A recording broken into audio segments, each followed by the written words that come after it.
Dun, dun, dun, dun, dun, dun, dun, dun, dun, dun, dun, dun, dun, dun, dun, dun, dun, dun, dun. It's the Winter Olympics 2022. We are in Beijing, China. I love the Olympics. I don't know about you, Parker. When I was younger, I used to look forward to coming home after school, sitting on the couch with my family and watching all the cool and unique sports and athletes perform on the global stage.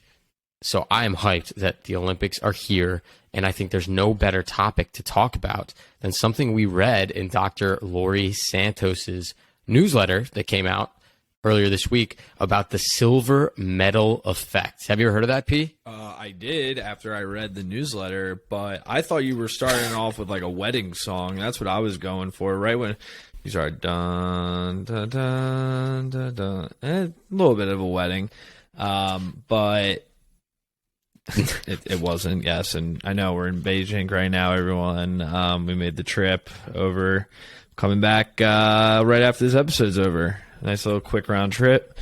It's pretty nice over here. It's really cold, and there's a lot of COVID protocols. But yeah, I'm with you. Like the Olympics this year seems a little different. The Summer Olympics back in last year also felt different. It just doesn't have the same vibe that it used to. Maybe because there's no fans in the stands, or I don't know. I just feel like it's so weird this year. But I do like watching. Like the best is the men's hockey, and they're not even sending the men's there. It's like, come on, man. Hey, man, you can't win them all. But I love the Olympics. I think it's fantastic. Competition is great. Parker and I both grew up as athletes, and I think those that are able to compete, you learn a lot about yourself when you face adversity. And in Dr. Laurie's newsletter, she talked about this concept of the silver medal and how that has an impact on our psyche. And I thought it was the perfect place to talk about that a little bit more and discuss Parker and I's perspective on it on Fortitude in 15. So I'm going to give an overview of what this silver medal anguish really is and what it means to people, this silver medal effect. You have all these Olympic athletes across the globe who from a young age have been training their entire lives for this moment, for the Olympic Games. Happens once every 4 years, even more rare for some people who, can only make one Olympics. They've been trying multiple times, didn't make the cut. We just had on a Paralympic athlete who is training for the Summer Games coming up, Brandon Lyons. Check it out if you haven't. Incredibly inspiring, but they dedicate a ton of time. Their lifestyle, their habits, when they wake up, how they work out, what they eat, when they work, all revolves around this concept of competing at the highest level in the Olympic Games. And they go to the games, they have the opening ceremonies, you hear that song that I was humming earlier, you walk out and you're representing your country. There's probably no better feeling in the entire world. And you go and you compete, you give it your all, everything you got. And yet you come up not in first, not in last, but with the silver medal. And with this silver medal effect, Dr. Laurie was saying that there were some studies that showed people actually were happier getting a bronze medal compared to the silver, which is weird. You'd think second place over third place. But the mental anguish that comes along with being so close to your goal, but missing the mark of being a gold medalist drives some people insane. So much so that, in fact, some Olympic athletes who have gotten silver have described the feeling as close to traumatic, as if someone had died in their family and needing to grieve for years after the Olympic Games to cope with that. And I have an anecdote that is nowhere close to the Olympic Games, but it is a recurring dream I still have to this day when we got second place and third place in the state basketball finals when I played in high school. I still have dreams about it. I still have dreams that we won. I still have dreams that we lost. To this day, I don't know what that says about me. Maybe I peaked in high school, perhaps, but that grief that you have or that flashback that you have to that event of coming so close is true. And how people handle that mental anguish is super fascinating to me. Parker, I don't know what you think about it or if you've ever had a similar experience yourself. I have. I mean, if we're calling sports, yeah, sure. I've been in that position where I came in second. And, you know, I feel like oftentimes in life, you know, you get past the whole sports thing and you move on and you start job and whatnot, and no one's really giving out medals and what. You're not like showing up at the end of the year. It's like, Sam Panitch, you're getting the bronze medal because you're the third best consultant at the company we work at. And then someone gets a silver medal and a gold medal. But I think if we're taking Dr. Laurie Santos's, I guess, idea about the silver medal to the real world, it's the concept that we're just comparing a lot of our own achievements to those of who we think are doing better. And whether it's in the Olympics, where there's an objective first place and second place person, and the second place person is definitely known to be more upset than the third place person because they're that much closer to almost winning. What did you text me? Oh, I just lost my train of thought. So close to winning, then, I mean, if you compare it to real life, there's no first place, second place, third place, but at the end of the day, you're always looking like, oh, that guy or that girl is doing the best, and I want to be like that. But how much further am I along the way? How much further, you know, how close I am to becoming, you know, fulfilling those shoes. And then you fulfill those shoes. And then you realize, oh, wait, there's another person above me.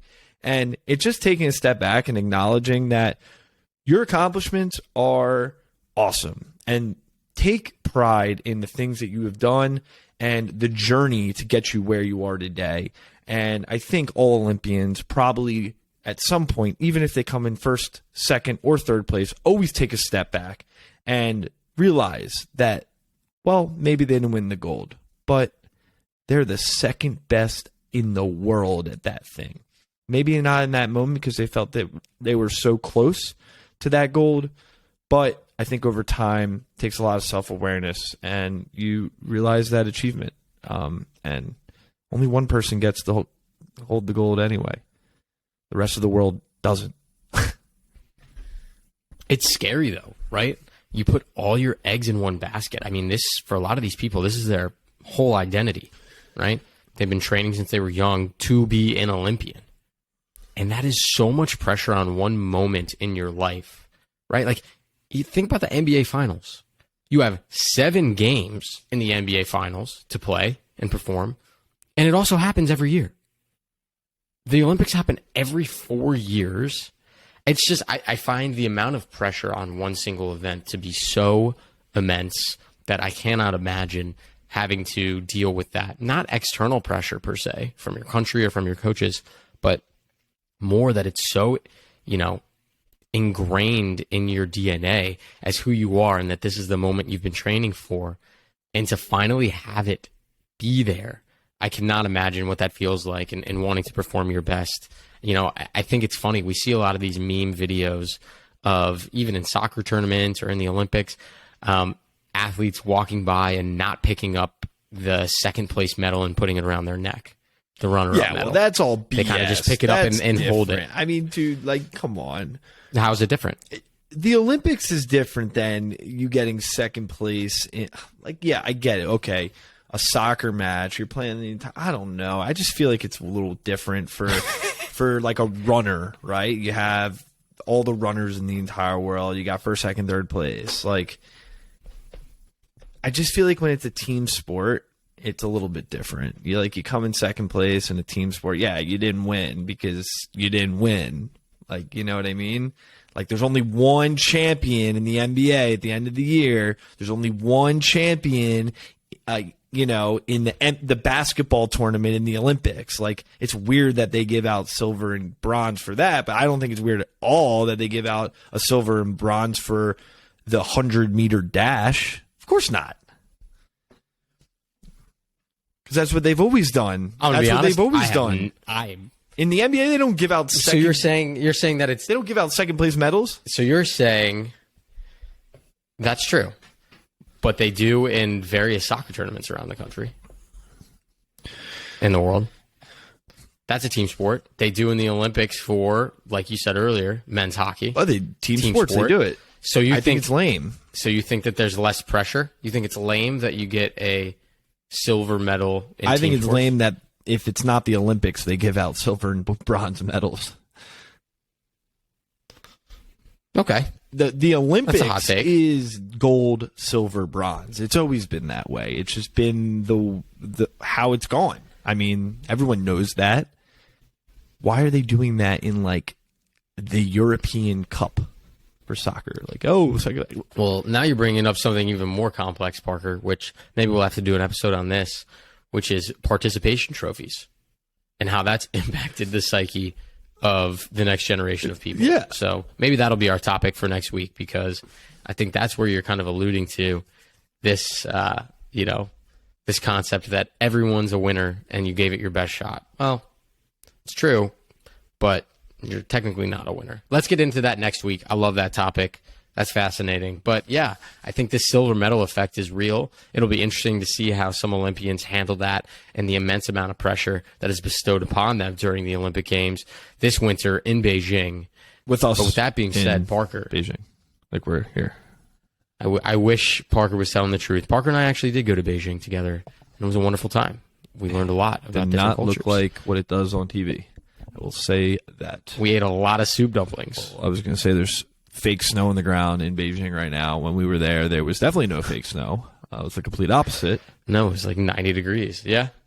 So, Parker, with the silver medal effect in mind and the teachings of Dr. Laurie, what do you got for your perspective this week? Anything inspirational? I wouldn't call it inspirational, but I have maybe a little bit. I have a quote by Jerry Seinfeld. I have a problem with that silver medal. It's like, congratulations, you almost won. Of all the losers, you're the number one loser. No one lost ahead of you. I think it's pretty good. I think it's pretty funny. Yes, Jerry, that is true. If you're the number one loser and you're wearing that silver medal, no one lost ahead of you. I think just my perspective on coming in second. I mean, there's this video of this guy. He was in the Summer Olympics. He's I guess a free weight lifter or something like that. A squatter.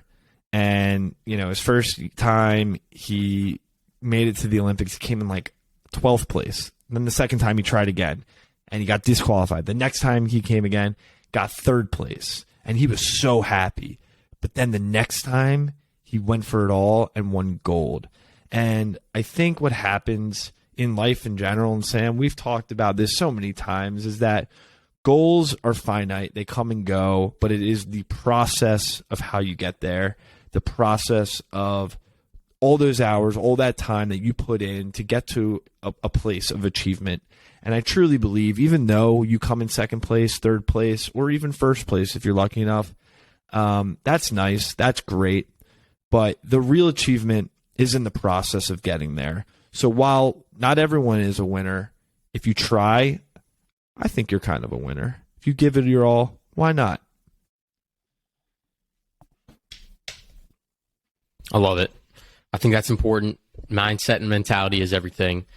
Tune in to the Winter Olympics in Beijing. And more importantly, check out our episode we released this week with Christian Van Camp, CBC Wellness, all on holistic wellness. If you're trying to become an Olympic athlete, you're probably going to need to know how to have holistic wellness in your life. So listen to that episode with Christian. He's a fascinating guy. We talk all about diet, food, and overall the wellness wheel and how you can improve it as a young adult in today's day and age. And with that being said, dun, dun, dun, dun, dun, dun, dun. Until next week, Elevation Nation. Peace.